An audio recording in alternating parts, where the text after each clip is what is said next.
लेकिन ये मोदी जी भी पागल हो गए हैं, उनके दिमाग में कुत्ता काट लिया है। जब नाश मनुष्य पे छाता है पहले विवेक मर जाता है। उनकी पार्टी को नीचे से ऊपर तक पहुंचाने में हम लोगों ने सब कुछ लगाया और मोदी जी को भगवान का दर्जा दिया। तो सवन गरीब नहीं है क्या? सवन बेरोजगार नहीं है क्या? सवन फटेहाल नहीं है क्या? सवन आवासीन भूमिहीन नहीं है क्या? उसका ये कानून लागू नहीं होगा। अगर होगा तो सड़क पर नहीं उतरेंगे, सांसद को बर्बाद कर देंगे, सदन को बर्बाद कर देंगे। हम स्वर्णों को जो है इस्तेमाल किया, खास करके एक पार्टी ने, और उसके बाद यूज एंड थ्रो की तरह हम लोगों को बाहर फेंक दिया है। अच्छी बात है, हम लोगों ने एक सपना देखना छोड़ दिया था कि हमारा स्वर्ण भी कभी मुख्यमंत्री बने, प्रधानमंत्री बने। दोबारा हम लोग उस सपने को देख रहे हैं। हमारे संविधान में आरक्षण की बात 10 सालों के लिए आई थी, आज उसको वोट बैंक के राजनीति के तहत उसको एक्सटेंशन पर एक्सटेंशन दिया जाए। कटोगे तो कटोगे की बात करने वाले, सनातन की बात करने वाले आज हिंदू समाज को जातियों में बांटकर दंगे करवा दिए। ये सवर्ण समाज को अपंग बनाना चाहते हैं। मेरिट हमारे पास है, फिर भी हमें जानकर जंजीरों में जकड़ा जा रहा है।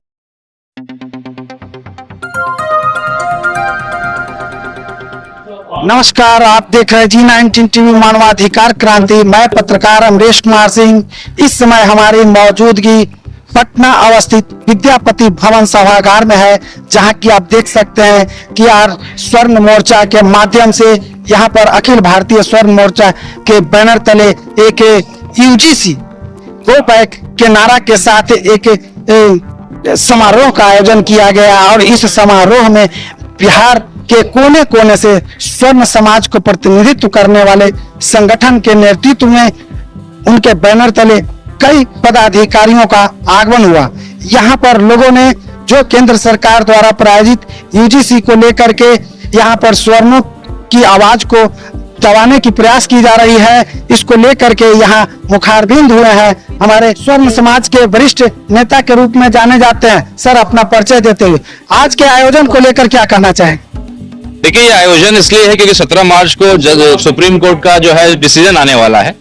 कहीं ऐसा ना हो जाए कि हम लोग स्टे पे खुश हो जाएं और फिर से जो है कोई ऐसा फैसला आ जाए कि हमारे आने वाले जो नस्ल है, आने वाला जो भविष्य है, हमारे बच्चों का जीवन खराब हो जाए। तो उसको लेकर के जागरूकता अभियान है और 8 मार्च को दिल्ली पूरा जो है पूरे देश से हम लोग एकत्रित होंगे रामलीला मैदान में। उसको लेकर के भी संगठन को कैसे विस्तार किया जाए, जिला जिला तक लेकर के जाएं और एक बड़ी आबादी बिहार से भी इस आंदोलन का हिस्सा बन सके।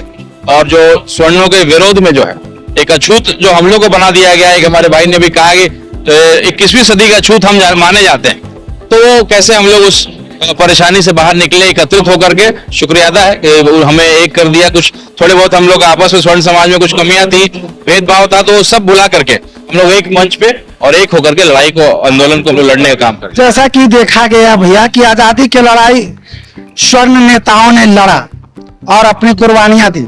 आजादी की बात से जब देश में एक तरह से कहिए कि मलाई मारने वाली बात, सुख भोगने वाली बात, आजादी का जश्न मनाने वाली बात जब आई तो स्वर्ण हाशिए पर हो गया।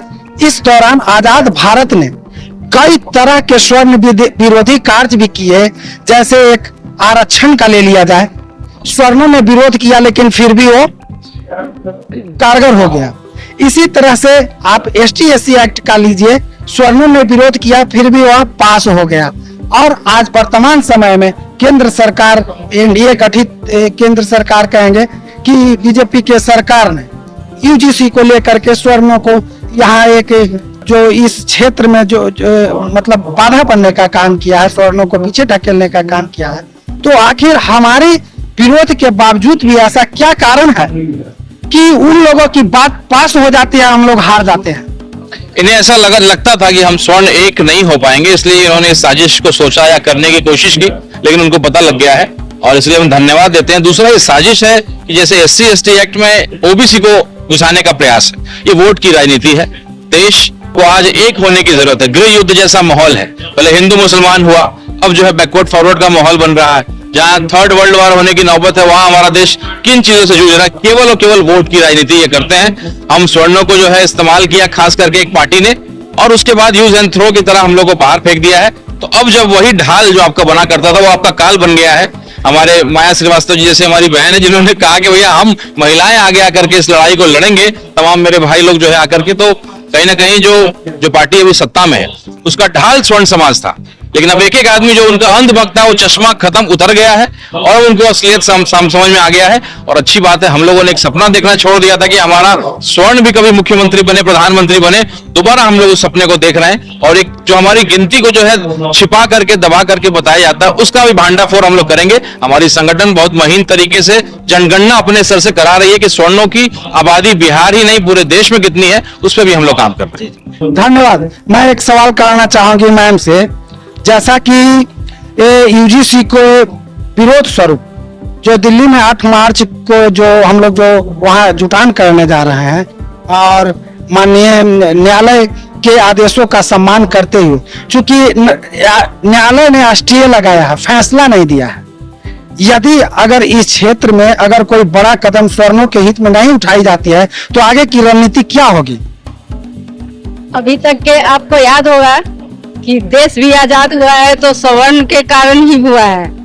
और दूसरी बात कि आपने कहा है कि एसटी, तो शायद अभी की सरकार को ये पता नहीं है कि सवर्ण का दिया हुआ ही एसटी ओबीसी है। उस समय भी आरक्षण में जब भी सवर्ण की सरकार बनी है आरक्षण दिया गया है ताकि उनको एक लेवल में लाया जाए। तो जब हम इतना कर सकते हैं किसी और के लिए, तो फिर हम अपने लिए क्या कर सकते हैं शायद सरकार भी समझती है। और वो वोट की जो राजनीति करती है, हमारे सवर्ण का वोट लेके अभी वो राज कर रही है और हमारे ऊपर हमारे बच्चे को कटघरा में डाल रही है, तो सरकार भी देखेगी क्या होता है। और नहीं, अगर कानून पास हुआ तो मैं कह रही हूँ जो नेपाल में हुआ है उससे कम भारत में नहीं होगा।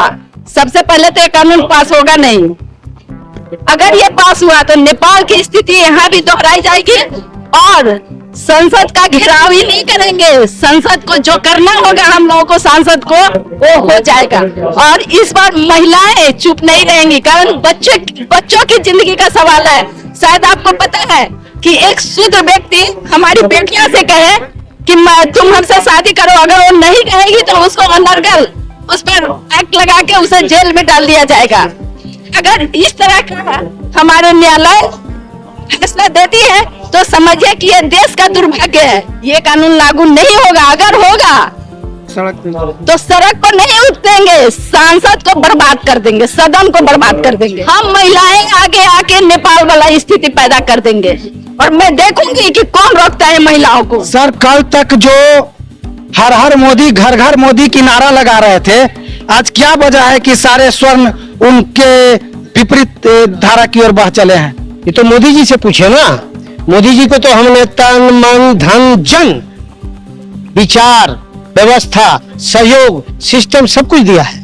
मोदी जी को उनकी पार्टी को नीचे से ऊपर तक पहुंचाने में हम लोगों ने सब कुछ लगाया और मोदी जी को भगवान का दर्जा दिया। हर हर मोदी तक का नारा हम लोगों ने लगाया। हमने मोदी जी का क्या बिगाड़ा था? क्या बिगाड़ा था? तीसरी बार हम लोगों ने प्रधानमंत्री पद का दर्जा दिया है और चाह रहे थे कि जब तक रहे जिंदा तब तक आके प्रधानमंत्री बने। हमने उनका क्या बिगाड़ा था? हम ही लोग उनको बनाया और हमारे ही बच्चों को विश्वविद्यालय में गुनहगार बनाने का कानून बनाया उन्होंने। ठीक है, अभी उन्होंने एक नया यूजीसी का नया एक्ट सामने लाया है कि यूनिवर्सिटी ग्रांट कमीशन के द्वारा जो भी वित्त पोषित कॉलेज होंगे, यूनिवर्सिटी होंगे, उसमें जो आउटसोर्सिंग बहाली होगी उसमें भी उन्होंने रिजर्वेशन कर दिया। तो सवर्ण गरीब नहीं है क्या? सवर्ण बेरोजगार नहीं है क्या? सवर्ण फटेहाल नहीं है क्या? सवर्ण आवासीन भूमिहीन नहीं है क्या? उसका हक अधिकार बनता है कि नहीं बनता है? उसको रोजी रोटी मिलनी चाहिए कि नहीं मिलनी चाहिए? उसको रोजगार मिलना चाहिए कि नहीं मिलना चाहिए? उसको बराबरी का हक अधिकार मिलना चाहिए कि नहीं मिलना चाहिए? लेकिन ये मोदी जी भी पागल हो गए हैं। उनके दिमाग में कुत्ता काट लिया है। जब नाश मनुष्य पे छाता है पहले विवेक मर जाता है। इस जगह पे वो पहुंचे हुए थे, वो देश को सही मायने में विश्व गुरु बनाने वाली स्थिति में ले जा सकते थे। पूरे हिंदुत्व को एकजुट कर रहे थे और हिंदुत्व एकजुट हो रहा था। हम तो सबके साथ है, ओबीसी के साथ है, दलितों के साथ है, पिछड़ों के साथ है। हम तो अल्पसंख्यक भाई का भी कभी नुकसान नहीं करते हैं। हम लोगों ने उसको जमीन दिया, जायदाद दिया, बुद्धि दिया, संरक्षण दिया, सहयोग दिया, सबको बसाया, साथ दिया। हमारा तो झगड़ा किसी से नहीं है, उल्टा हमारे ऊपर ही सबसे ज्यादा SC/ST एक्ट लगता है। और जब न्यायालय में थाना में यह साबित हो जाता है झूठा एक्ट है तो उस पर कार्रवाई नहीं होती है। और आज तो ऐसा एक्ट लेके आए हैं जहां यह साबित नहीं हो जाएगा कि यह झूठा एक्ट है, तो जो एक्ट लगाने वाला है हमारे बच्चों को जेल भेज देगा, पढ़ाई उसका नुकसान हो जाएगा, जीवन बर्बाद हो जाएगा। और यह साबित हो जाएगा कि झूठा है, उस पर कोई कार्रवाई नहीं होगी, कुछ नहीं होगा। सवर्णों को भाला, सवर्णों पे फरसा, सवर्णों पे तीर तलवार मोदी जी की तरफ से चलाया गया है। ये दुर्भाग्य है देश का, ये दुर्भाग्य है भारतीय जनता पार्टी का, ये दुर्भाग्य है मोदी जी का। और हम लोगों को एक चैलेंज मिला है कि अपने अस्तित्व को बचाना है, अपने अस्तित्व को लेकर लड़ना होगा। और पूरे देश के सड़कों पे सवर्ण समाज उतरा हुआ है। अखिल भारतीय सवर्ण मोर्चा तो 22 सालों से लड़ता है सवर्णों की गरीबी, फटेहाली, लाचारी को दूर करने के लिए, सवर्णों को कानून, बजट और योजनाओं में बराबर का हक अधिकार दिलाने के लिए हम 22 सालों से लड़ रहे हैं। और लड़ते लड़ते आज सवर्ण आंदोलन का ये प्रारूप देश में दिख रहा है। अच्छा है, बिहार भी जग गया है। और 8 और 9 मार्च को दिल्ली में हम लोग लाखों लाख की संख्या में जमा होंगे, दिल्ली को चौक कर देंगे, जाम कर देंगे। और जब तक हमारे साथ न्याय नहीं होगा, यूजीसी का जो जहरीला तालिबानी एक्ट है वापस नहीं होगा, हमारे लिए SC/ST एक्ट नहीं हटेगा, या सवर्ण एक्ट का निर्माण नहीं होगा, सवर्ण छात्रवृत्ति नहीं मिलेगी, तब तक हम लड़ेंगे। इस संकल्प के साथ हम लोग चल पड़े। धन्यवाद भैया। एक सवाल हम आपसे जानना चाहते हैं, जैसा कि संविधान कहता है और संविधान पर चलने की बात भी सरकार करती है, समानता, तो आपको किस तरह की समानता दिखाई पड़ रही है? समानता दिख कहाँ रहा? समानता तो यही है कि अगर वो सवर्ण है तो वो दोषी करार करने का जो एक्ट लाया गया उससे दोषी होगा। जिसने उस इंस्टीट्यूशन को खड़ा किया, जिसने देशी 556 रियासतों को डोनेट किया, भारत के लड़ाई, आजादी की लड़ाई लड़ी, सारी भूमिका सवर्णों ने किया। आज महाराणा प्रताप के वंशज से लेकर के सारे लोगों ने सारे देश को बनाया, एक भारतवर्ष जो एक सपना था। और क्या ये आरक्षण एक ऐसी स्थिति आ गई कि जिसमें भेद कर दिया गया? चलो उसको भी मान लिया। अब तो स्थिति है कि जिसने आपको वो इंस्टीट्यूशन खड़ा किया, जिसने यूनिवर्सिटी बनाया, जिसने डोनेट किया महाविद्यालय, उसी विद्यालय में उसी के बच्चे जब होंगे, और कोई ST या OBC का जो एक्ट आ रहा है जो कास्ट का होगा, अगर कोई गलत आरोप लगा तो उसके बच्चे हवालात में होंगे, उनके कैरियर से खिलवाड़ किया जाएगा। तो क्या यह जस्टिफाई है? यह समानता की बात हो रही है? हमारे संविधान में आरक्षण की बात 10 सालों के लिए आई थी, आज उसको वोट बैंक के राजनीति के तहत उसको एक्सटेंशन पर एक्सटेंशन दिया जा रहा है। और सबसे अधिक अगर आज यह स्वर्ण सम्मेलन नहीं है, ये जिन जातियों को अछूत कर रही है सरकार, जिसने सारा सर्वस्व दान दिया और उसी को उपेक्षा की जा रही है, इसका यह आक्रोश के रूप में यह स्वर्ण न्याय सम्मेलन हुआ है। और ये आगाज है, अंजाम तक हम लोग पहुंचाएंगे इसको। जब तक कि ये UGC एक्ट काला कानून रद्द नहीं होगा, हम लोग दम धरने वाले नहीं है। धन्यवाद भैया। क्या कहना चाहिए? देखिए, आज सरकार ने हमें मजबूर कर दिया अखिल भारतीय सवर्ण मोर्चा को ये कार्यक्रम आयोजित करने के लिए। हम तो राष्ट्रभक्त हैं, हम तो आंख मूंद कर भारतीय जनता पार्टी के साथ थे। लेकिन आज हमारे बच्चों को, आपको अगर कोई दलित किया लड़का हमारी लड़की को देख लेगा, कहेगा कि इससे मुझे मोहब्बत हो गया, शादी करो, अगर वो इनकार कर देगी तो SC/ST एक्ट लागू हो जाएगा उस पर। और लागू ही नहीं हो जाएगा, आपको उसको 3 महीना तक जेल में रहना पड़ेगा। हमारे बच्चे का कैरियर बर्बाद हो जाएगा। हम किस देश में जी रहे हैं? सामाजिक समरसता की बात करने वाले, बटोगे तो कटोगे की बात करने वाले, सनातन की बात करने वाले आज हिंदू समाज को जातियों में बांटकर दंगे करवा दिए। यूनिवर्सिटी में दंगे हो रहे हैं, गांव में दंगे हो रहे हैं। आप यहां देखिए कि दरभंगा में ब्राह्मण के गांव में पूरे ब्राह्मण पर केस किया गया और वहां से 5 ब्राह्मण विधायक और सांसद हैं। गोपाल जी ठाकुर सांसद हैं, मैथिली ठाकुर विधायक हैं और भी 2-3 विधायक हैं। किसी ने एक शब्द नहीं उठाया। राजीव रंजन सिन्हा, राष्ट्रीय महामंत्री अखिल भारतीय सवर्ण मोर्चा। क्या कहना चाहेंगे जो वर्तमान समय में इस तरह की जो बातें आ रही है सवर्णों के लिए? देखिए, सवर्णों के साथ आजादी के बाद से ही अन्याय हो रहा है और जिसको हम लोग चुपचाप बर्दाश्त भी कर रहे हैं कि समाज के और लोगों का विकास हो और उठे। लेकिन ये हमारे साथ शुरू से ही राजनेता जो भी हैं, जो भी नेतागण रहे, वो हमारे साथ गद्दारी करते आ रहे हैं।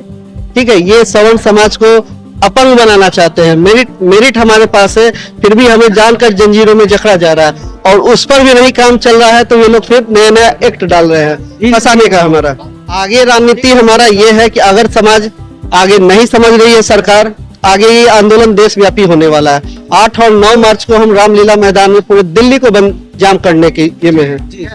धन्यवाद। जैसा कि आपने देखा और सुना भी कि आज विद्यापति सभागार में स्वर्ण समाज अपने समस्याओं को लेकर के सरकार से न्याय महासम्मेलन के रूप में आगाह किया है।